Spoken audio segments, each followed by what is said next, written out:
Penampilan baru Bilqis anak Ayu Ting Ting dipuji mirip artis Korea.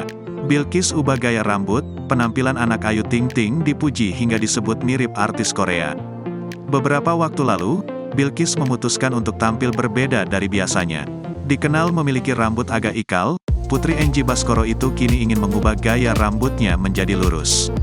Tak hanya itu, dia juga tampil dengan poni di dahinya.